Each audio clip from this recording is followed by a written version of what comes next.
Hello everyone and welcome to the video. For this video, it'll be a buyer's guide type review on my personal 2009 Lexus ES350. A few months ago, I did a video just like this on my 2015 RC350 and just kind of talked about everything you should know before buying one and just kind of a review like that. And you guys seem to really enjoy that one, so I thought, why not do it with my ES? And also I thought this video would be a good one to do because obviously with car prices anymore, it gets harder and harder to find a reliable luxury sedan, or any sedan for that matter, for a good price. My specific car here is a perfect example on how you can get a older, reliable luxury sedan for about 10 grand or under.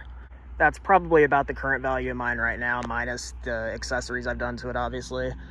But yeah, like I said, it is getting harder to find nice, reliable vehicles for that type of price. And I thought this would be a good opportunity for those of you that are new to the channel to go over this car and how this car or one similar to it would be a good choice. Those of you that have followed the channel for a while have seen this car many times.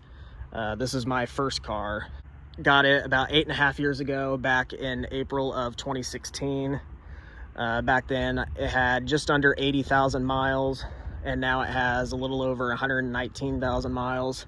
So I haven't put that many on it for the time that I've had it, but this is really only done in-city driving, and I've only done one road trip with it, and it wasn't all that far. So the mileage has stayed pretty low on it.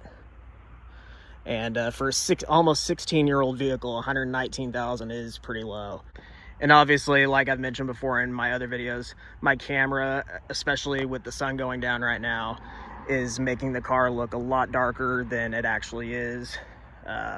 One thing I do really like about this color is when the sun shines on it, it looks a lot brighter. When it's in the shade like this, it looks a lot darker than it actually is.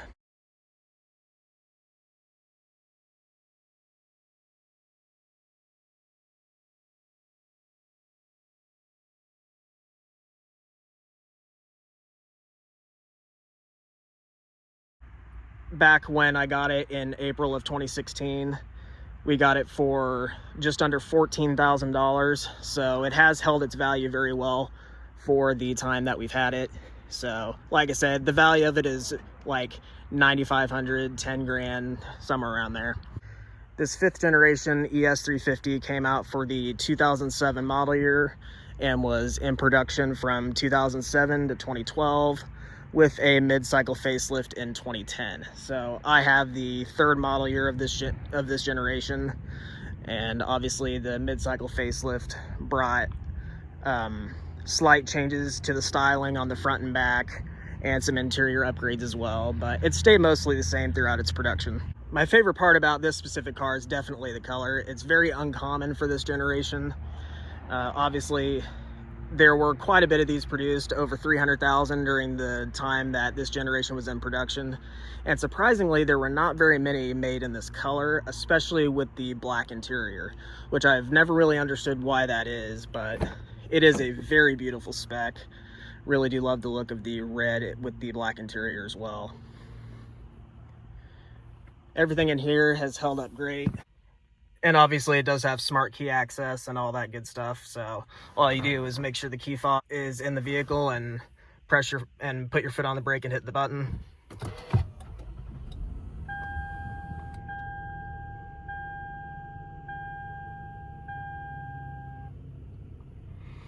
Like I said, a little over 119,000 miles. So not that high for the age of this vehicle and the time that I've had it. Everything in here still looks awesome. This thing was really well taken care of before me, and I have taken great care of it.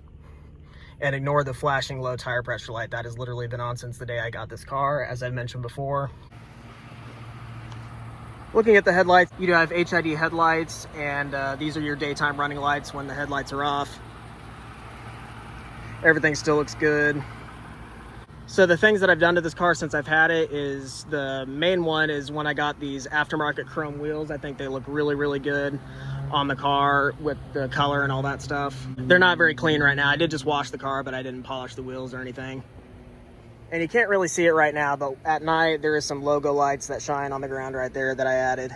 When I first got this car, it actually didn't have a screen at all. This is more of the base model, so I did add a aftermarket infotainment system with Apple CarPlay.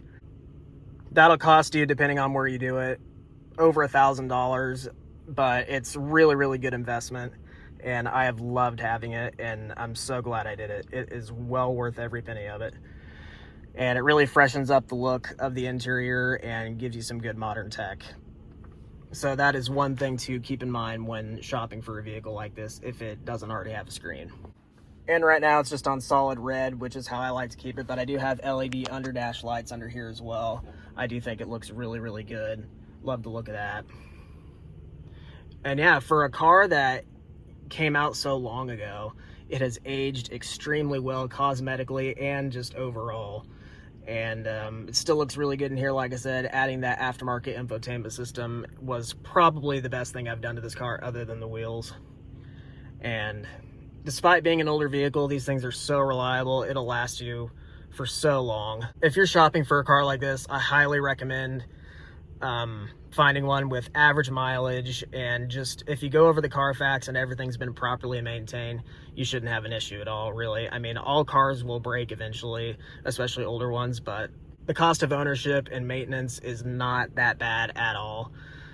This thing's been paid off for years now, and insurance is not that high on an older vehicle. Obviously that'll vary, but overall it's a very affordable car to have, and just they're just really, really great cars, especially any Lexus product. Looking at the back seat, it is a very spacious back seat. I've never really had a whole lot of people sit back here, and I don't think the previous owner did as well, so the seats still look really good. Lots of nice high quality materials all throughout the vehicle, and obviously that's to be expected with it being a Lexus. Such a comfortable car, rides great, still drives like new. I've had it for so long now, and it still never fails to impress me how good of a car it is. And really, if you are looking for a luxury vehicle specifically, I do think Lexus is probably the best way to go. They're much more reliable than Mercedes and Audi or any German product like that. If you don't need something with a luxury name, Toyota is a great option. And obviously Lexus is just the luxury version of Toyota, but I just think Toyotas and Lexuses, they're just probably the best cars for the value and the money, and just over. That's why I own two of them. And like I said, I've never had any trouble with it, and it's just been a blast. If you hit this display button right here, you can scroll through all your information here. I love the elapsed time on there that you can just keep on there.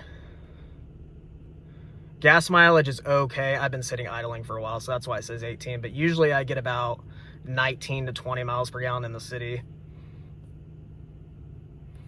And the range is pretty good. It's got an 18-gallon tank, so gas mileage is pretty good for what it is on an older vehicle. This vehicle is powered by the 3.5-liter naturally aspirated V6, which puts out 272 horsepower and 254 pound-feet of torque, hooked up to a 6-speed automatic transmission. And really my only complaint with this car is I think they could have done better with interior storage. The console's kind of small, the glove box isn't the biggest in the world, so I think they could have done better there, but other than that, this car is as close to perfect as you can get, really.